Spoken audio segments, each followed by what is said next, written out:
We are over here at Van Meter Stadium, beautiful Van Meter Stadium, and we're talking with Woodrow Wilson Beckley Football head coach Street Sarrett, and this is sponsored by Rowdy's Roadhouse, or not Roadhouse, Rowdy's Locker Room. I don't know where I got the Roadhouse part, but anyway, let's just kind of talk about your how you feel about this season. I mean, I feel like you've have a pretty positive outlook. Think it's going to be a pretty good team. Oh yeah, I think we can be a pretty good team. You know, we got to fill some spots, but these guys have been working hard all summer, and you know, these young guys are stepping up. The of course, the place I always like to start, of course, is right up front, and I think you got a pretty solid core up there. So, kind of tell me about those guys up in your offensive line. Start with offensive line. You know, Jamarcus Manns, I think he's one of the best linemen, if not the best defensive lineman in the state. Tyrez Jones, Cade Calgary,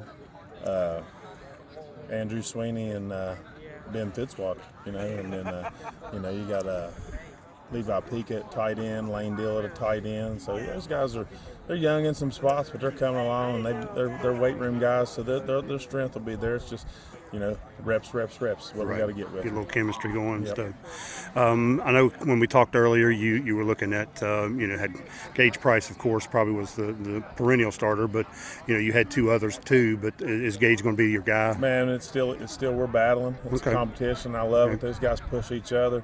And, you know, they can play other positions. When one's not playing quarterback, they jump in at running back, wide receiver. So, man, just good kids battling for that spot. Because kind of right behind him is Gage Burdett. I mean, Yes. Gage he was really solid last year, played a little bit for you. Yep. And then Good you kid. said that actually Preston Clary might play a little. Clary's taking some snaps at quarterback. Preston's very, very athletic and do some things with what packages we put in. So I wouldn't be surprised to see Preston Clary, all three of them on the field at the same time. Yeah, and he's probably going to run some wide out for you. Oh, he'll run a ton of wide out for us. Him and AJ. AJ will line up in the backfield a little bit, along with Jaheim Miller. Daggone it, I'm going to forget this one. Jaheim Miller, J.W. Wines, Elijah Pittman, and Damari Swafford. Kind of just touch on AJ just a little bit. I mean, we don't like to spotlight too many kids because it is a team game, but AJ's been a really big-time performer for you, both sides of the ball. AJ's grown up a lot since his freshman year, really bought in and, doing the things, first team All-Stater last year, so that's big for him, and AJ can go as far as AJ wants. I know last year you had a really good defense last year, lost a lot of linebackers across that crew, and that's kind of the area that you would have to replace. Who are you going to have to work at linebacker position? Those linebacker spots, you start off with Jaheim Miller. You're going to have Jaheim. You're going to have Cooper Phillips. You're going to have J.W. Wines.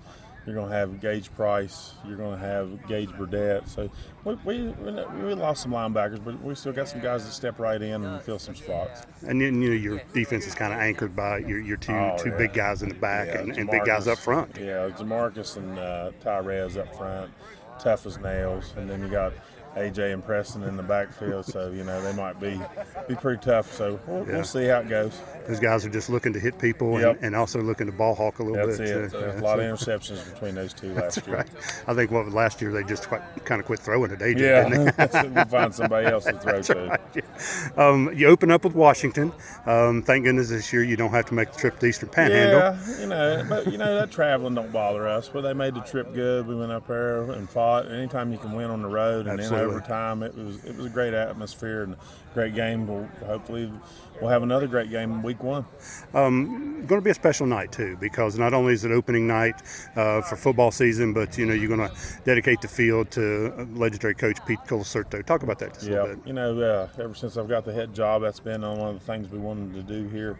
Was name the field after Coach Colasurto, and I think he deserves it. The Colasurto family deserves it. All the time that he spent with Beckley Football over the years, and just a young man that he's helped develop and grow into great young men. And I mean, our coach deserves it, and it'll be a special night, Hall of Fame night, and it should be good for him.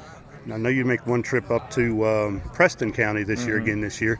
Are you a buckwheat pancake guy? No, I'm not a buckwheat pancake guy, but yeah, we'll make a trip up there, and that's just part of it. And we played them during the COVID year and got a 4-year contract with them, and we'll go up there and we'll play on Friday night this year. And so, Okay, that's interesting. so- Because you played last time Saturday, right? no, Thursday. Thursday. Played That's on right, because of the Thursday. Buckwheat Festival. Yep, Yeah, the okay. Buckwheat Festival. Yeah. But you know, it's that traveling don't bother us, and our schedule. We keep our schedule pretty tight, and we're able to get games and things like that. So it doesn't bother us. All right. Anything else about this team you got? Man, just great kids, great kids. It's been a good summer. No headaches, no drama, and anything like that. They just show up and work every day. All right. Coach Street Sarrett with Beckley Football.